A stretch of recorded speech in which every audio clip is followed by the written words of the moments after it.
Estamos meditando en la carta del apóstol Pablo a los Colosenses, específicamente el capítulo 3. Y la última exposición que me tocó tener, citábamos algo como esto, y leo: vivimos una sociedad y una generación que exige mucho sus derechos, pero que está poco interesada en cumplir sus deberes. Una sociedad que exige que le sean cumplidos sus derechos, donde hay manifestaciones y discursos públicos que buscan resaltar el cumplimiento de los llamados derechos que tenemos, manifestando muchas veces una actitud egoísta y egocentrista que solo busca seguir manteniendo la centralidad de la vida en ellos mismos y no en Dios. Lamentablemente, muchas veces el entorno social genera incidencias y presiones aún dentro de la iglesia y en nosotros mismos como cristianos. Y si no estamos atentos, vamos a generarnos falsas expectativas en lo que demandamos dentro del cuerpo de Cristo en cuanto a lo que entendemos son nuestros deberes como cristianos. Venimos a la iglesia esperando que sean cumplidas nuestras falsas expectativas influenciadas por las cosmovisiones seculares y quitamos la mirada de quién es el centro, de Dios, y cuáles son sus demandas hacia nosotros. Venimos a la iglesia y si no estamos bien enfocados, podemos cometer el error de demandar partiendo no de lo que la palabra de Dios nos enseña, sino de lo que nuestras expectativas están teniendo. Y queremos aplicar eso a toda la fe cristiana.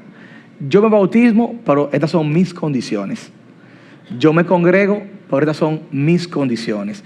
Y a veces no lo decimos verbalmente, pero en la práctica lo decimos. Yo voy a la iglesia, sí, tal cosa, sí pasa tal cosa. O yo recibo como bueno y válido tal enseñanza si esto sucede así. Porque al final lo que estamos diciendo con eso es que las condiciones las ponemos nosotros. Hermanos, las condiciones las pone Dios. Y la palabra de Dios es nuestra guía. Este capítulo 3 de Colosenses nos ha traído muchas enseñanzas, entre las cuales quiero destacar algunas de ellas. Y es que nos ha hecho ver que muy por encima de nosotros está lo que Dios espera de nosotros. Más de lo que yo pueda hacer, más de lo que mi esfuerzo limitante me deje llegar, está lo que verdaderamente Dios espera de nosotros. ¿Espera Dios de nosotros? Claro que sí. Dios espera de cada uno de nosotros. También nos ha hecho ver que lo que Dios espera es mucho mejor que lo que nuestras expectativas pues nos dejan ver. Nuestras expectativas, por buenas que sean, por bonitas que sean, por claras que sean, se quedan cortas. Se quedan cortas. Nos ha hecho ver también que lo que Dios nos demanda va de la mano de su estándar de santidad.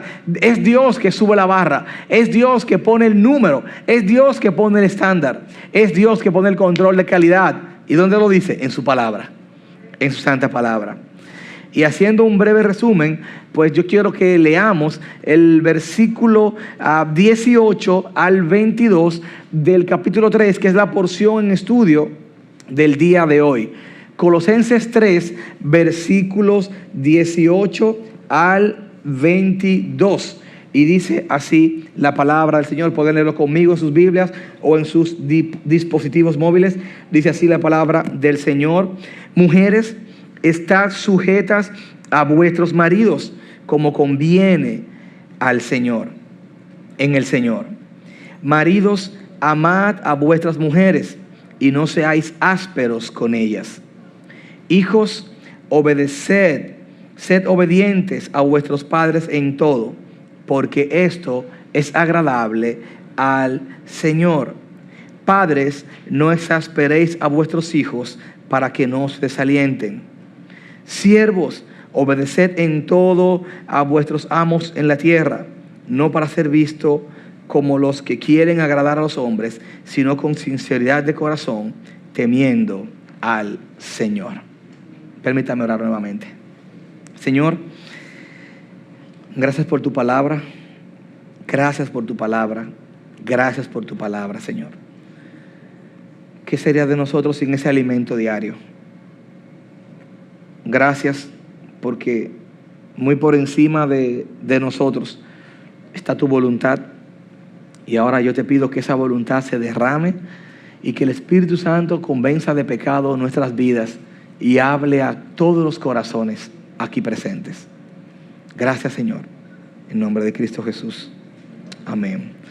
Si hacemos un resumen breve y rápido de estos deberes del creyente, este sería el sermón número 5 de los deberes del creyente, pero sería el número 6 de la serie de Colosenses capítulo 3. Y si usted va conmigo al capítulo 3, desde el versículo 5, en esta tabla podemos ver un resumen, porque lo primero que vimos en la primera entrega de los deberes del creyente fue el llamado a hacer morir lo terrenal, a hacer morir los deseos inmorales. ¿Cuáles deseos? Versículo 5, fornicación, impureza, pasiones, malos deseos, avaricia. ¿Por qué? Versículo 6, porque esto provoca la ira de Dios. Tercero, ¿por qué? Versículo 7, porque eso es parte de nuestra vieja vida. En la segunda entrega vimos el llamado a despojarnos, a quitarnos el viejo hombre. Versículos 8 y versículo 9. Con ello se nos invitó a ¿qué? A despojarnos de la ira, del enojo, de la malicia, de la maledicencia, del lenguaje soez, de la mentira. Se nos invitó en el versículo 10 y en el versículo 11 a renovarnos del nuevo hombre. Y es una renovación constante. Versículo 10b, versículo 11. Esa renovación sobrepasa toda barrera, raza, color, cultura, estatus social. En la tercera entrega vimos el revestirnos, el ponernos una prenda sobre ya una vestimenta. Versículos 12 al 14. Si tienen su Biblia ahí, ¿de qué se nos invitó a revestirnos? De tierna compasión, de bondad, de humildad, de mansedumbre, de paciencia, soportándonos, perdonándonos, vistiéndonos de amor. Versículo 15, se nos invitó a mantener la unidad. ¿Por qué? Bueno, ¿cómo? Vistiéndonos de amor, viviendo en la paz de Cristo. La última entrega se nos invitó a estar llenos de la palabra de Dios. ¿Cómo? Enseñándonos, instruyéndonos. ¿Y cómo? Amonestándonos o exhortándonos, dándonos buenos consejos. Y en esa última ocasión tuve la oportunidad de hablar a la iglesia de por qué cantar en la iglesia, partiendo de lo que explica el versículo 16 y 17. Ahora, hasta la altura de este versículo, todo eso que hemos visto, todas esas enseñanzas que hemos visto, apuntan a los deberes nuestros como cristianos, pero en un aspecto conductual íntimo, personal. Todas estas cosas, ¿pudiera usted darse cuenta si yo estoy luchando con el enojo? ¿Pudiera usted darse cuenta si yo estoy luchando con la mentira? O sea, son pecados que abarcan mucho el círculo del corazón, el círculo de la intimidad personal. Son áreas en las cuales usted y yo estamos llamados a honrar a Dios, a cumplir estos deberes, aun cuando nadie nos está viendo. ¿Estamos claros? Amén, iglesia. Quiero que vayan conmigo para que podamos llevar el hilo conector, porque no estamos llevando la serie todos los domingos, sino días pues aislados. Ahora, hoy entramos al versículo 18. Y a partir de aquí, ya estos deberes pasan de ser deberes íntimos o personales a ser deberes públicos. Estas cosas que el apóstol Pablo menciona en el versículo 18 apuntan mucho a nuestra vida social, a nuestra vida pública. Lo que se mencionó hasta el versículo 17 quizás no sea conocido públicamente. Quizás sean luchas íntimas que yo, que tú, que cualquiera puede tener en su corazón. Pero ahora, ya a partir de ahora, se pone grande el tamaño. La lista crece. Porque ahora ya esto se ve. Lo que Pablo menciona aquí es evidente públicamente. En otras palabras, a partir de ahora el apóstol nos manda a mostrar una determinación de obedecer a Dios en áreas de testimonio público. La pregunta es, ¿y cuáles son esas 4 áreas? Esas 4 áreas, o otras más también que vamos a ver más adelante. Vaya conmigo otra vez al versículo 18. Y él dice, mujeres, ¿aquí hay casadas? A ver, levánteme la mano de las casadas. Muy bien. Está sujeta a vuestro marido como conviene al Señor. Maridos, esposos. A ver, los esposos, levántenme la mano. Amad a vuestras mujeres y no seáis ásperos con ellas. Hijos, ¿dónde están los hijos? A ver, los hijos. Sed obedientes a vuestros padres en todo, porque esto es agradable al Señor. Padres, padres y madres, ¿dónde están aquí? No exasperéis a vuestros hijos para que no se desalienten. Siervos, empleados, ¿dónde están aquí los empleados? Obedeced en todo a vuestros amos en la tierra, no para ser vistos, y etcétera. Entonces, estos consejos, estos deberes que el apóstol nos trae hoy, es para este segmento que acabo de mencionar.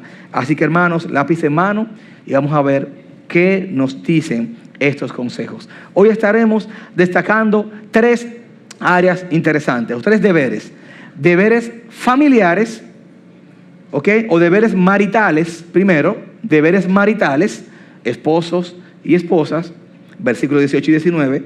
Deberes familiares, hijos y padres, versículos 20 y 21. Y deberes laborales, versículo 22. Son las 3 áreas que estaremos viendo en esta mañana. Lo primero es esos deberes maritales. El apóstol Pablo les está exhortando a los matrimonios, versículo 18 y versículo 19. ¿Qué dice? Mujeres o casadas, estad sujetas a vuestros maridos como conviene en el Señor. Maridos, amad a vuestras mujeres y no seáis ásperos con ella. En esta sección, el apóstol enseña cómo debe de manifestarse el carácter del hombre nuevo en su relación con Dios. Pablo comienza hablando a una relación conyugal. Es interesante porque es ver como que Pablo le está hablando a un matrimonio. Yo no puedo leer el versículo 18 sin dejar de leer el 19. Ni puedo leer el 19 sin dejar de leer el 18. Es muy interesante esto, porque yo puedo decir, mujeres, están sujetas a vuestros maridos, punto. Creo que estaría abusando del pasaje y estaría abusando de la palabra de Dios si no lo leo completo y si no leo la continuación. Pablo comienza con las relaciones conyugales y exhorta a las mujeres a someterse a sus maridos y a los maridos a amar a sus esposas, porque el que verdaderamente la ama no la trata con aspereza ni con dureza, sino con delicadeza. En esta porción se nos muestra que el deber, o cuál debe ser el motor fundamental para llevar a cabo la tarea del matrimonio. La sumisión es el deber de la esposa, pero no es someterse a un tirano austero, a una persona excesivamente rígida, áspera, sino a un marido que está comprometido con el deber afectuoso con su esposa. En otras palabras, es una conversación para los dos. Aquí no viene el apóstol a decir, porque mira cómo se habla de las mujeres. No, mira también qué tanto también se le está hablando a nosotros los hombres. Si ciertamente se invita a la esposa a vivir en sujeción, a someterse a su marido, se nos invita a los maridos a amar a nuestras esposas o a nuestra esposa, porque todos tenemos una, con afecto fiel, con afecto tierno. Y yo no puedo alegar a que yo no recibí ese amor en mi casa. Lo que pasa es que yo no recibí ese afecto en mi casa. Yo en mi casa no tuve un papá que me diera, a mí lo que me daban era boche y golpe. Pero yo no puedo, hermano. Vamos al versículo 1 otra vez. Pasado, presente y futuro del cristiano. Ya nosotros morimos a un pasado en Cristo, ¿sí o no? Amén, iglesia. Amén. Yo no puedo alegar a que yo soy como tal en el presente porque mi pasado fue de tal o cual manera. Mi pasado fue enterrado en Cristo en la cruz. Y yo tengo ahora un presente y un futuro muy bueno por delante con Cristo. Y estas exigencias es aquel hombre que ha sido renovado en Cristo y aquella mujer que ha sido renovada en Cristo. Hay muchas mujeres maltratadas por hombres ásperos y rudos. Pero tampoco es menos cierto que hay muchos hombres provocados por mujeres insumisas que dicen: a mí ningún hombre me gobierna. Y a veces esas mujeres actúan así, producto del mismo esposo maltratante, pero muchas veces producto de un sistema de cómo la criaron y de una cultura familiar que se impone por encima de lo que la palabra de Dios enseña.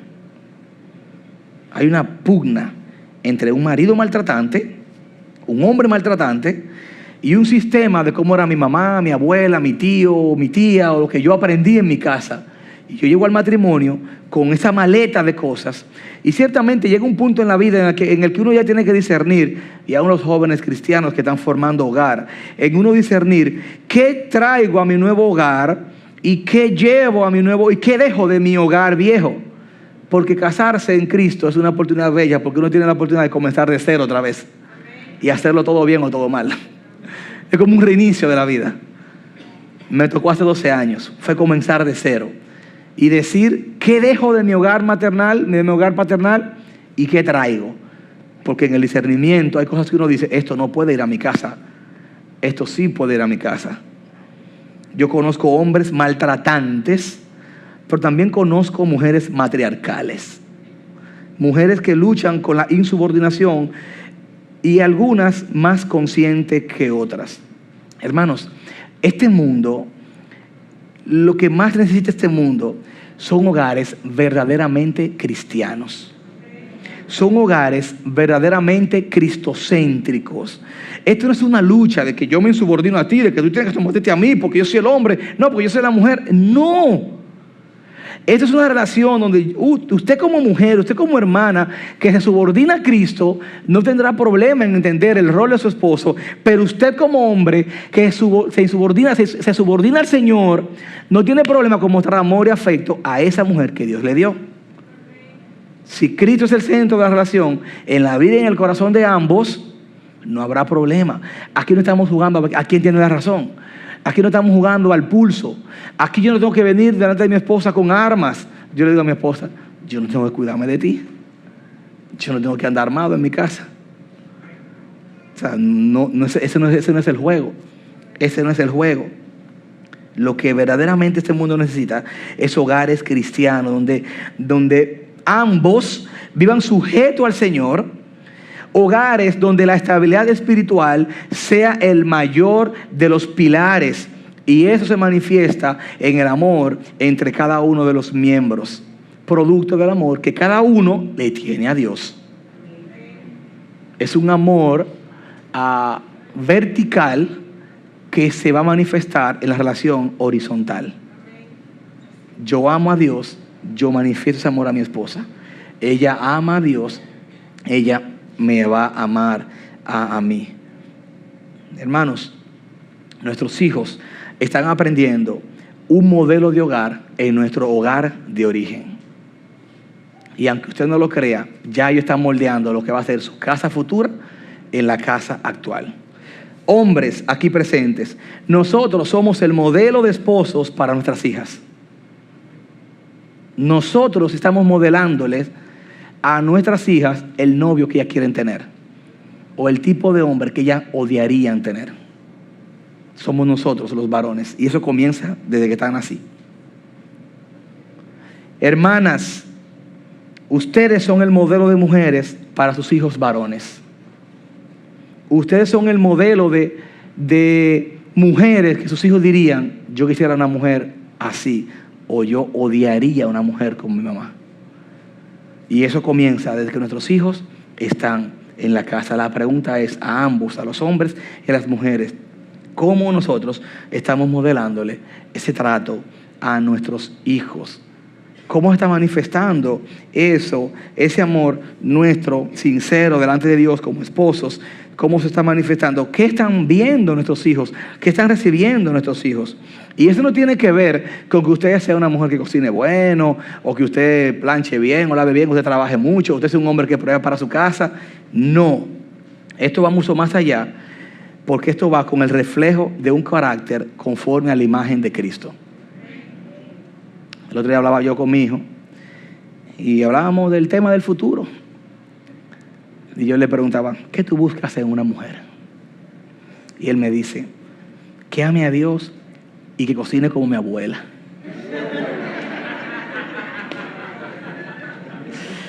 Yo le dije, está difícil porque tu abuela cocina muy bueno.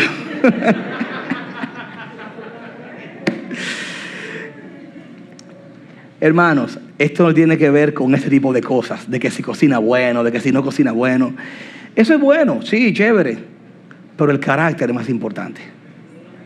El carácter es más importante. Hombres, tratemos bien a nuestras esposas. No tengamos temor en pedirle perdón si hemos fallado. No nos agarremos de que a mí me criaron de esa manera, de que yo no recibí eso en mi casa, de que a mi papá nunca me dijo yo te quiero mucho. No. Llevemos a los pies de la cruz ese pasado carente de afecto que muchos quizás tuvimos y veamos a nuestras esposas como ese regalo de Dios para nuestra vida. Amén, hombres. Amén, hombres. Amén, mis hermanos. Mira cómo la Biblia nos las presenta. La Biblia le dice a ella, vaso frágil. Vosotros, maridos, igualmente convivid de manera comprensiva con vuestras mujeres, dice Primera de Pedro, capítulo 3, como un vaso frágil, puesto que es mujer, dándole, por dura que sean ellas, hermanos, son vasos frágiles. Por carácter duro que usted le vea que tenga, son vasos frágiles. Dándole honor como a coheredera de la gracia de la vida. Y fíjense lo que dice, para que vuestras oraciones no tengan estorbo. ¿Puede afectarse nuestra relación con Dios por el maltrato que le dé yo a mi esposa? Así es. Hombres, si usted y yo tratamos mal a nuestras esposas, nuestra relación con Dios puede tener una pared, un limitante, un límite, un estorbo. Adán, cuando vio a Eva en Génesis 2, dijo, esta es hueso de mis huesos y carne de mi carne. Es un piropo. Eso fue un piropo. Adán era que había que, hueso de mi hueso y carne de mi carne. No encontró más palabras que decir, eso fue todo. Proverbio 31 nos habla de nuestras esposas como mujer virtuosa. Quiera Dios que nuestras esposas podamos decir abiertamente, yo tengo una mujer virtuosa. Pero fíjate también el elogio que le da en el versículo 10 de Proverbio 31. Ella es mucho más valiosa que las piedras preciosas. Hermanos, tratemos bien a nuestras esposas. Tratémosla no con rudeza, no con aspereza, tratémosla bien.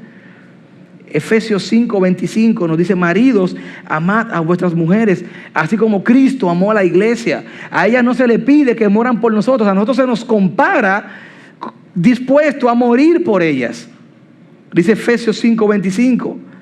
Dice que Cristo se dio a sí mismo por ella. ¿Para qué? Para santificarla, habiéndola purificado por el lavamiento del agua con la palabra, a fin de presentársela a sí mismo una iglesia en toda su gloria, sin que tenga manchas, ni arrugas, ni cosas semejantes, sino que fuera santa e inmaculada. Así también deben de amar los maridos a sus mujeres como a sus propios cuerpos.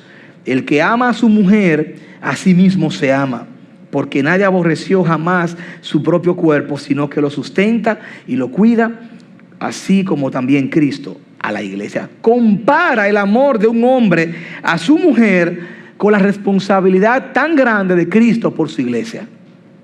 Esto es grande. Eso no es cualquier cosa. Perdónenme, pero eso no es tener intimidad sexual y punto. Eso es mucho más allá. Se nos invita a los hombres a tratar a nuestras esposas como un vaso frágil con amor. Pero se invita a las hermanas también a de manera amorosa, voluntaria y gustosa a vivir sumisas a sus esposos. Y mi hermana, si ese es tu caso, de que tú sabes que estás luchando con ese matriarcado en tu vida, de que tú dices, yo soy una mujer que yo no, mire, ningún hombre me pone a mi raya ni límite. Mi hermana, el cristianismo ha traído dignidad y relevancia a la mujer como ningún otro credo en la historia. No tengamos temor, hermana, en creer en lo que la palabra del Señor nos dice. No tengamos temor en aplicar la palabra de Dios, hermana. No tengamos temor. Estemos conscientes de nuestra conducta delante de Dios y delante de nuestros esposos. Acuérdate, no estamos jugando a quien tiene la razón. No es un juego al pulso, es un sometimiento mutuo delante de Dios. El primer deber que Pablo nos exhorta aquí es un deber marital, una exhortación a los matrimonios. Mujeres, estad sujetas a vuestros maridos. Maridos, amad a vuestras mujeres. Lo segundo que vemos son deberes familiares, una exhortación a los hijos y una exhortación a los padres. Versículo 20, vayan conmigo a sus Biblias. Hijos, sed obedientes a vuestros padres en todo, porque esto es agradable al Señor. Padres, no exasperéis a vuestros hijos para que no se desalienten. Así como se le pide sumisión a la esposa ante el esposo y afecto y buen trato al esposo para su esposa, se exhorta a los hijos a vivir en obediencia ante sus padres. Y se exhorta a los padres a no exasperar a los hijos. Y eso va desde el Antiguo Testamento. Ya en el libro de Éxodo, en el capítulo 12, cuando se habla de los mandamientos, dice el versículo 12: honra a tu padre y a tu madre para que tus días sean prolongados en la tierra. Es un mandamiento con promesa. Honra a tu padre y a tu madre para que tus días sean prolongados en la tierra. En Proverbios 1, versículo 8 dice: oye, hijo mío, la instrucción de tu padre. Es como uno que tiene hijos y dice: mi hijo, escúchame, mi hijo. Oye, hijo mío, la instrucción de tu padre, y no abandones la enseñanza de tu madre. El honrar a nuestros padres es escuchar con atención y obediencia las palabras y el consejo de nuestros padres desde el día que nacimos. Y muchos desde antes de nacer ya habíamos orado por nuestros hijos. Dice el versículo 9 de Proverbios 1: porque guirnalda de gracia son para tu cabeza y collares para tu cuello. O sea, son prendas preciosas de brillo y para exhibir el consejo de los padres. Proverbios 6, 20 y 22 dice: hijo mío, guarda el mandamiento de tu padre y no abandones la enseñanza de tu madre. Átalo de continuo en tu cuello. Ensálzalo a tu cuello. Cuando andes te guiarán, cuando duermas velarán por ti, y al despertarte hablarán contigo. Hijos que viven en casa de papá y mamá, hay un gran privilegio cuando tu papá y tu mamá son cristianos y oran por ti todos los días. Valora eso. Honra a tu papá y a tu mamá. Sométete a ellos. Si tú entiendes si tienes razón o no, ese no es el problema. Hónralos. El sometimiento de nuestros padres es valorado en la palabra de Dios. Y de hecho, los hijos dóciles y los hijos obedientes son los que más probablemente prosperen en la vida. Son los que más probablemente prosperen en la vida. Hijos que viven todavía en casa de papá y mamá, porque uno no termina nunca de irse de la casa de su papá y su mamá. Uno se casa, pero siempre esa comida está ahí. Y ellas llaman a uno: pasa por aquí, que te cociné tal cosa. Pues ya saben. Y uno: no, que yo no puedo ir, yo te lo guardo. O a veces uno pasa y dicen: oh, y ustedes están vivos. Eso es, ¿cuánto tiempo? Porque uno siempre sigue siendo hijo, aunque se case. La desobediencia a los padres es una característica de una vida lejos de Dios. Un hijo que abiertamente es desobediente a los padres es porque su vida está lejos de Dios. Y la palabra del Señor nos habla de eso. En estos tiempos hay mucha debilidad al aplicar la autoridad y la crianza de los hijos y la autoridad que los padres deben ejercer ante los hijos, de tal forma que los niños, entre comillas, ¿verdad?, ya no necesitan la instrucción de los padres y las enseñanzas de la madre. Y eso va directamente opuesto a las enseñanzas de la palabra de Dios. La palabra del Señor nos invita a criar, a empujar, a intentar, a aconsejar, a hablar todos los días. De acuerdo con las Escrituras, mis hermanos, y con la experiencia, Los niños son inmaduros y ellos no tienen la madurez para escoger, y aparte de eso ya vienen con una naturaleza pecaminosa, caída, y son incapaces por su naturaleza de escoger lo que es bueno. Lo que más nos cuesta en la crianza es enseñar lo correcto. Nadie le enseñó a yo a decir no, mío. Son palabras posesivas, esos verbos posesivos que ellos usan, esas conjugaciones posesivas. Mío, no. Cosas de carácter. Por este muchacho, ¿a quién salió? Entonces el papá dice, a ti. Y se la mamá, no, a ti. Entonces ahí comienzan. No, ellos salieron con una naturaleza pecaminosa. Salmo 51:5 dice, aquí en maldad he sido formado y en pecado me concibió mi madre.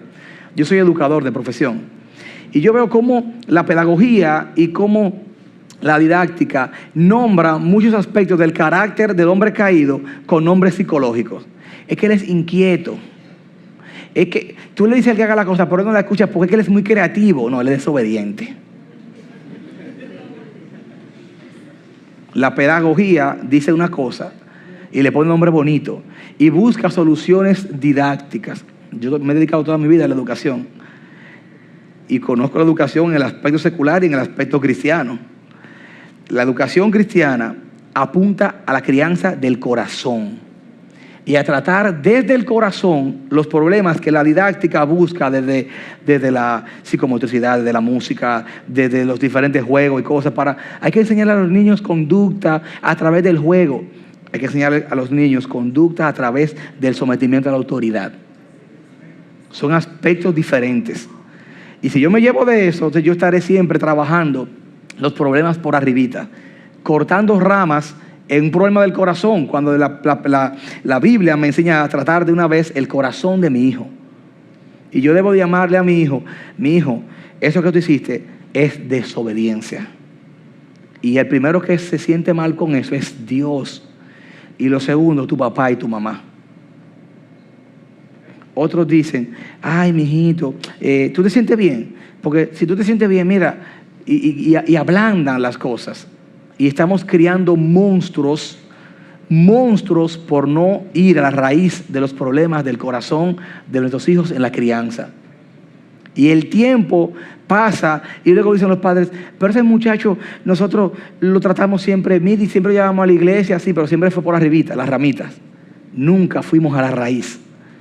Y pueden venir todos los domingos a la iglesia y pueden escuchar todas las canciones cristianas que quieran. Y por un día esa raíz sale fruto y se come aquellas ramitas que el papá crió de buena fe. Es muy diferente, mis hermanos, porque los niños no tienen la madurez para asuntos determinantes y la creciente maldad ha buscado convertir en teorías pedagógicas y científicas fórmulas que buscan desautorizar a los padres ante una maldad evidentemente creciente. Hijos, se nos invita a obedecer a nuestros padres. Ese es el mandato. No vamos a jugar el dominó con esto. Que si pasa esto, sí, yo te obedezco. Que si tú haces esto, aquí el condicionante es que eso agrada al Señor. Y si tú eres un hijo cristiano, honra a tu padre y a tu madre. Pero a los padres se nos invita a no exasperar a nuestros hijos. Exasperar significa no los irrites, no los estimules negativamente. Muchas veces los padres actuamos de forma que no estimulamos ni inspiramos de forma positiva a nuestros hijos. Y a veces actuamos neciamente en este tipo de conducta, desalentando a nuestros hijos. Los padres debemos de crear un ambiente donde la obediencia sea algo fácil y natural de entender. No es que yo vengo y digo, yo soy el hombre en esta casa. Mire, si usted tiene que llegar a ese punto como hombre, usted no es el hombre de esa casa, suelte eso. Es un ambiente natural, es un ambiente que fluye, un ambiente donde el amor y la confianza está presente, donde el amor, la disciplina y la instrucción están presentes. Cuando los padres son injustos o demasiado severos, se engendra un espíritu de resignación, y eso llena de resentimiento el corazón de los hijos. ¿Por qué? Porque los hijos llegan a un punto a desalentarse, a decir, es que no importa lo que yo haga, para él nunca es suficiente. Es que no importa lo que yo haga, o sea, por más que yo me esfuerce, para él siempre quiere más, o ella siempre quiere más. Y eso desalienta a los muchachos, porque el niño dice, o la niña dice, óyeme, ¿y hasta dónde es que voy a llegar? Obvio, uno pide llegar a las estrellas para llegar a la luna. Uno pide más para llegar lejos. Pero padres, tengamos el cuidado de no exasperar, de no irritar y de no desalentar a nuestros hijos. Un buen padre no es el que llega a su casa a dar órdenes, no es el que llega a su casa a darle a la mesa, no es el que llega a su casa a satisfacer sus frustraciones del pasado con su familia. Yo soy el hombre en esta casa, ¿qué me guardaron de comida? Y déjame ver, y a dar órdenes. Eso es básicamente una carencia de su pasado que lo quiere suplir maltratando su propia familia. Esto no es ser un hombre, es ser un padre. Un padre pasa tiempo con sus hijos. Un padre le enseña, juega con ellos. Un padre les anima. Un padre le instruye verbalmente, le instruye a través del ejemplo, le instruye viviendo. Un padre verdadero no es solamente aquel que sale a la calle y decir, porque yo soy el que yo trabajo y yo hago la compra y yo pago la luz. ¿De qué nos vale llenar el estómago de nuestros hijos si su corazón está podrido? ¿De qué nos vale decir, mis hijos no les falta nada, pero si les falta el afecto y si les falta lo espiritual, les falta todo? ¿Cuántos no tienen closets llenos de ropa, neveras, refrigeradores llenos de comida, todo tipo de juguetes? Y terminan suicidándose o terminan depresivos. ¿Cuántos? Entonces, el afecto, padres, y como cristianos, no estamos aquí para decir, bueno, es que yo no viví eso, hermano, cuidado, yo soy eso. No, hermano, ya Cristo murió en la cruz y nuestro pasado quedó clavado en la cruz. Somos nuevas criaturas en Cristo. Somos nuevas criaturas en Cristo, hombres aquí presentes y mujeres aquí presentes. En la medida que nuestros hijos van creciendo, en la medida que ellos van creciendo, van tomando más independencia, más pensamiento crítico y van a discernir más nuestras vulnerabilidades. Y van a decir, es verdad, él me da comida, es verdad, me paga la universidad, me paga el colegio, pero nunca me ha dicho te amo. Pero nunca se ha sentado a hablar conmigo. Pero nunca ha vivido más de ahí. Y al final están juntos, pero no se conocen.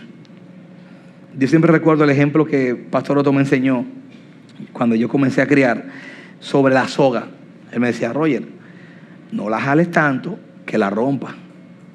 En la crianza, a veces no está ahí. No, cuidado, siéntate derecho, a esto, muchacho. No la jales tanto que la rompa, pero tampoco la afloje tanto que después no puedes jalarla. Ese balance es interesante. Y es la lucha del día a día. Esa es la lucha del día a día. Hay un deber aquí a los hijos con los padres a vivir en obediencia. Hay un deber aquí de los padres con los hijos a no irritarlos, a no exasperarlos. Es lo segundo que vimos. Ahora, lo tercero y último son los deberes laborales. Una exhortación a los empleados, una exhortación a los siervos. Versículo 22, vaya conmigo. Siervos, obedeced en todo a vuestros amos en la tierra, no para ser vistos como los que quieren agradar a los hombres, sino con sinceridad de corazón, temiendo al Señor. En ninguna parte de las Escrituras se afirma que la esclavitud en sí misma es una ordenanza divina. No. El hecho de que Pablo se dirija a ambos en el versículo 22, a los siervos y a los amos, está aquí hablando en base a la igualdad, y es sinónimo de que delante de Dios tanto el empleado como el empleador son iguales. Aquí en la tierra existe esta clasificación, en el cielo ambos son iguales. Pablo vivió en una cultura esclavista y no llamó a rebelión a sus lectores. Al contrario, tomó la estructura social tal y como la encontró y trató de cambiarla por medios pacíficos. Aquí el principio de Pablo se puede resumir en que el esclavo, el siervo, el esclavo obedezca a su amo de todo corazón, y que el amo sea bondadoso con el esclavo. Así, la mala voluntad, deshonestidad y pereza del esclavo sería reemplazada por el servicio gustoso, la integridad, la diligencia. Y la crueldad y la brutalidad del amo sería cambiada por consideración y amor hacia sus empleados. Fíjense qué interesante. Fíjense qué interesante esta instrucción donde Pablo le pide a los empleados, a los siervos, a obedecer a sus amos. Yo no sé cómo es tu ambiente de trabajo. Yo no sé si tu jefe es bueno, si tu jefe te estimula, si tu jefe no te estimula. Aquí el punto no es en el jefe.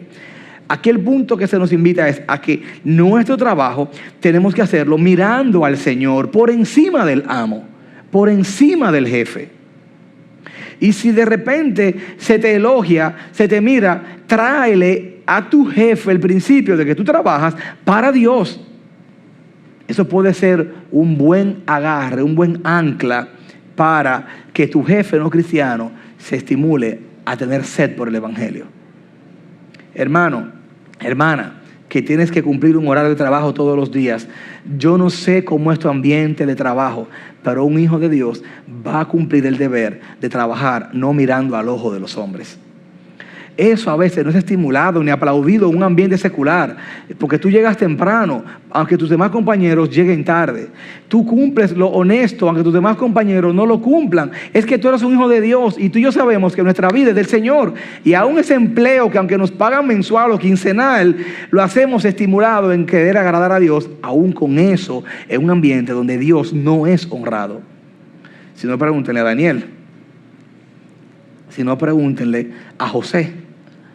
Si no, pregúntenle a todos los personajes bíblicos que en ambientes donde ellos eran la única luz y la única sal, Dios fue honrado y Dios le levantó con honor y con buenas oportunidades, producto de la honra que ellos le daban a Dios a través de lo que hacían.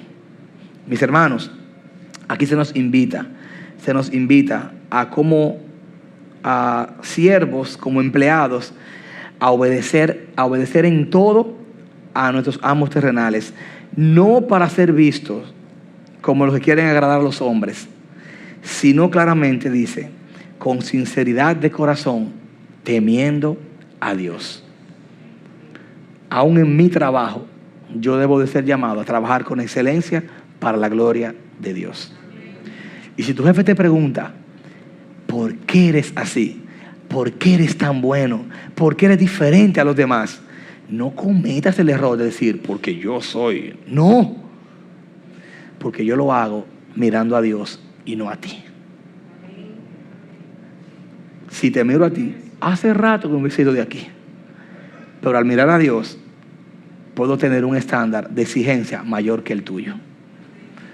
Hermanos, tres cosas, tres deberes maritales, una exhortación a los matrimonios, versículos 18 y 19, deberes familiares, una exhortación a los hijos y a los padres, versículos 20 y 21, deberes laborales, una exhortación a los empleados, versículos 22. En el capítulo 4, versículo 1, más adelante vamos a ver que Pablo le habla a los amos, a los jefes. Pablo les habla a ellos. Y vamos a verlo en otra entrega más adelante. Pero hoy solamente quiero concluir con la pregunta de qué tienen en común el final del versículo 18, 20 y 22. Si usted va a su Biblia, ¿qué tienen en común el final del versículo 18, 20 y 22? Que curiosamente son los tres versículos que Pablo le escribe a los que se le pide subordinación. En el 18 se le pide subordinación a las mujeres. En el 20 se le pide subordinación a los hijos. Y en el 22 se le pide subordinación a los empleados. ¿Qué tienen en común? Que todos terminan exclamando que cada cumplimiento de ese deber debe hacerse bajo el temor de Dios. Esposas, al someterse a su esposo, se hace bajo el temor del Señor, bajo obediencia a Dios. Hijos, al someterse a sus padres y al ser obedientes a sus padres, se hace bajo el temor del Señor. Empleados, al hacer su trabajo con agrado para Dios, se hace bajo el temor, el cumplimiento del temor. La referencia aquí es siempre lo que Dios espera de nosotros. Lo que Dios espera de nosotros. Hermanos, esta porción nos reafirma de que tanto lo público como lo privado debemos hacerlo considerando que es por Él y para Él. A Él sea la gloria.